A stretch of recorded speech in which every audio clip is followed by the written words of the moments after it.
I'd like to welcome you to the Office webinar. My name is Doug Thomas. I'm with the Office Help Team, and we're going to be talking about photos in PowerPoint and Word. Now, I'm using Office 2010, though most of the things I'm talking about you can also use with Office 2007. And this is what we're going to talk about today, inserting a picture, the tools in the Picture tab. And one of the great things about the Picture tab is it appears pretty much the same in PowerPoint and Word, but also in Outlook and even Excel. So if you're doing messages in Outlook or whatever, many of these same tools and features will work. Also, we'll show you why we think bigger pictures are better in PowerPoint presentations. And finally, how to wrap text around pictures in Word or in Outlook. I'm going to switch over here so you may get a different screen here. Just a moment.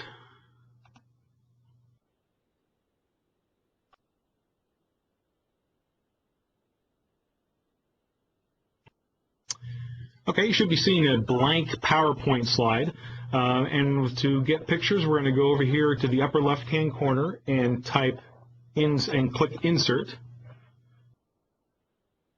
And there's several options you can do here in the upper left-hand corner. We're going to show two today. First one here being Clip Art. Now, Clip Art is actually brings up this search window over here. And you can search for things at office.com. We have over 150,000 free images that you can use in your presentations, and you can search for them right here in PowerPoint. So I'm going to search for cars, and you'll see lots of different things. Now, there's one at the top. That's what most people think of old clip art, but you'll find a lot of full-color pictures that you can use. And this is the one I'm going to use today. So I'm just going to double-click it, and it will appear on my screen. I can save it to my computer and all that, but I just double-clicked it for now. And I'm going to shrink this down. I'm taking the upper right-hand corner and just pulling that down so I can get it down to a manageable size. Let me close this window. So what I'm going to show you now is how to deal with a picture. Now, one thing, as soon as I click this picture, this pink tab at the top of the screen appears, the Picture Tools tab. And that appears automatically when you start working with pictures. You won't see it until you start clicking on a picture. So I'll click off that. As you can see, the tab goes back to the original section.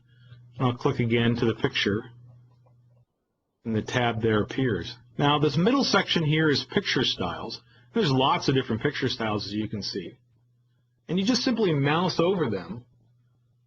I'm going to wait a minute here. And as you do that, the picture on the PowerPoint changes. So you can see the look that you want. And one that I like here is this drop shadow. Click on that. Wait a minute here. There we go. So that kind of pops the picture a little bit. That's the live preview that we have in many of the options when you're dealing with pictures, so you can see before you click. Now I'm going to up in the upper left-hand corner. This is the corrections area. It used to be several years ago, you had to get a picture and then put it into a different program, get it to look right. Well, you can adjust the picture in lots of different ways right here in PowerPoint.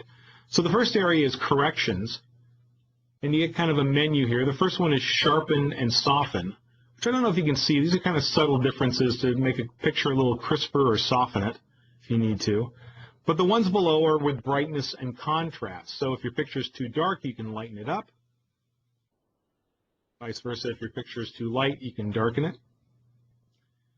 And then back to the menu here, I'm going to go over to the next one, which is color. Same kind of thing. At the bottom here is all these recolors, which, you know, if you, let's say your team is green or whatever, you can make everything green in your presentation very quickly if you wanted to. At the top, though, is some more interesting ones. Color saturation, you can make it a black and white picture if you go to the far left. Going to the far right kind of will pop the color. And you can, again, see the preview of the picture behind this menu that I'm working on. The next one is color tone. And occasionally what I do is I go to the far right here and use the warmest color tone. And what that does is kind of make the picture give a kind of a, to me, a 50s or 60s feel that kind of warms the picture up a little bit. I press Control-Z to undo all that.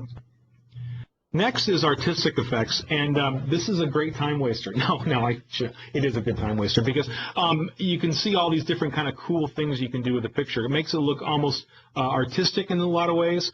Pastel colors, paint strokes. There's one that makes it look like it's under glass. But besides being a fun little tool to play with, what I've used it for is a lot of times you get a bad picture you have to use. Usually it's a headshot of somebody, or there's some other picture you use over and over again. This is a way to kind of make the picture look a little better, a little different, a little more intriguing by not having to play with it that much and not having to edit a lot or trying to find a different picture. So a lot of times I've used this kind of chalk sketch one that kind of gives it a black and white feel. And that's artistic effects. Now, I'm sorry, I'm going to blow this up a little bit more here. Probably should have done that first. So what I'm going to do now is in the left-hand corner, I should say artistic effects and this new one, remove background, are only in Office 2010. In the upper left-hand corner, if you click remove background, what it does is it kind of guesses what the foreground and background of the picture is. Now, it turns everything purple that they think is background.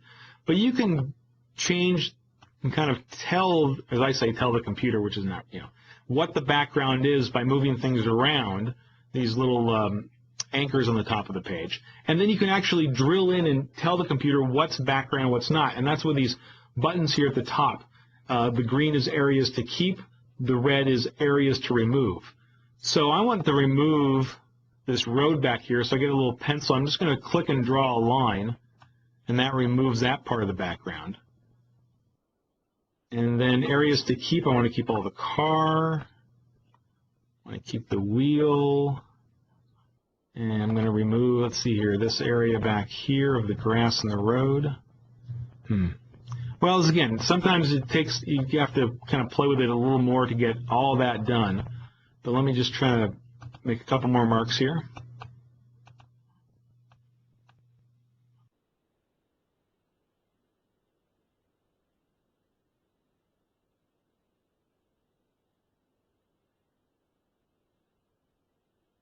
Of course, it always goes quicker in rehearsal. And then when you're done, keep changes. And I kind of did a bad one there. Hang on. Took that out.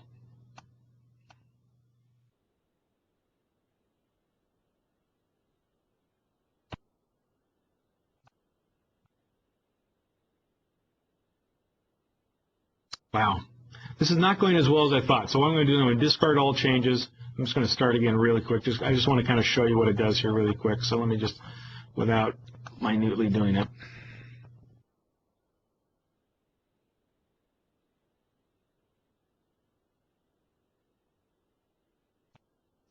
So again, I can fine-tune this a little better. Some pictures work better than others, but what it can do is give you a different look for your picture. In fact, that drop shadow also crops to the new shape.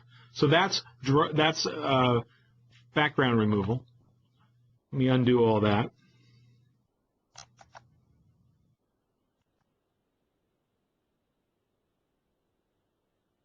Okay.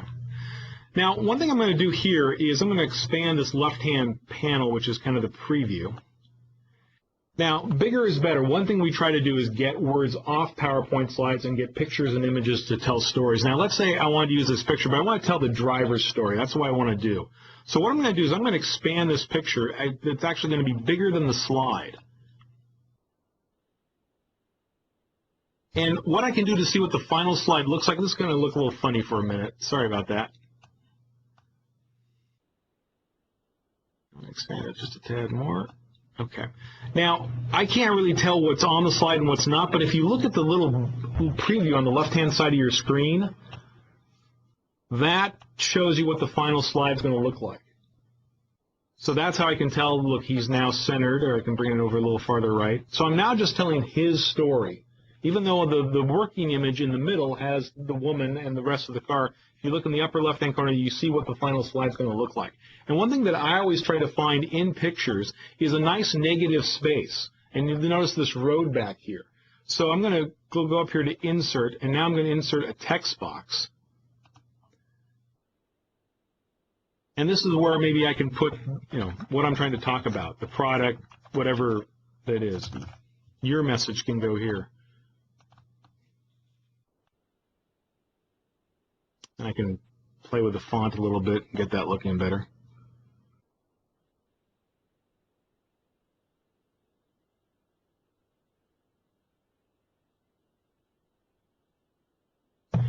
So that's a way to take pictures again and tell them different stories and all that. And again, I would probably play with this a little bit more and come back to it, and I'll show you what a final slide might look like.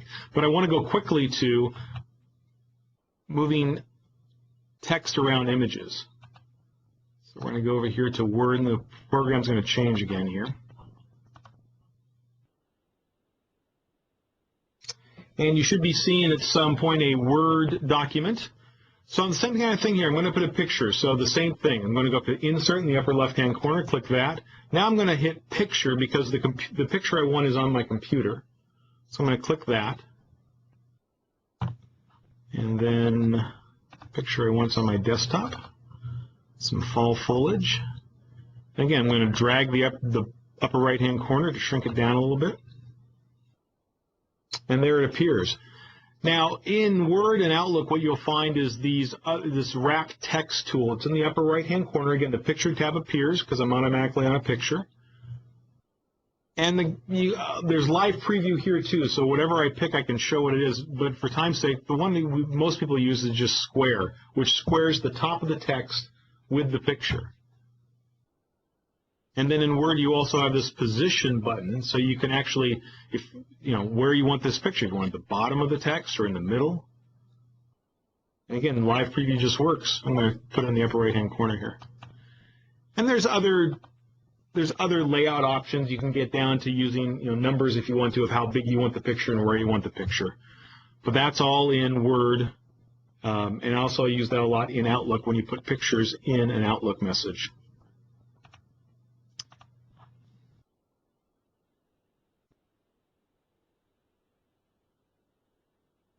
Okay, pardon me here for a moment, just getting back to my PowerPoint here.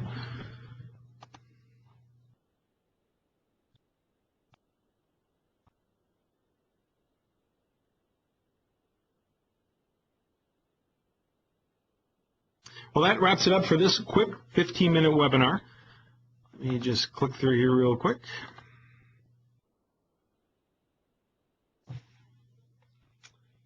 Wait for the... Just waiting here to make sure the PowerPoint here catches up with the rest of us. So it's a little off center, but there's our PowerPoint slide. Next week, at this time, we'll be looking at uncluttering your inbox and finding your stuff in Outlook. I used to have 1,000 to 2,000 messages in my inbox. I don't have that anymore, so we'll talk about that next week. Finally, if free references for this talk, if you want to learn more, find videos or anything at office.com, go to aka.ms123PIC, and that's our reference sheet for this webinar. If you have any questions, you can type them in.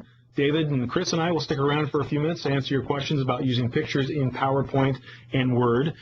Also, anything from the Office webinar, information about the schedule, how to join, something to send if you think someone else would benefit from these webinars, and also a full links to where these webinars will be housed so you can view them later. Housed? I just used the word housed for a video. You can go to aka.ms/offweb. That's the home at the Office webinar.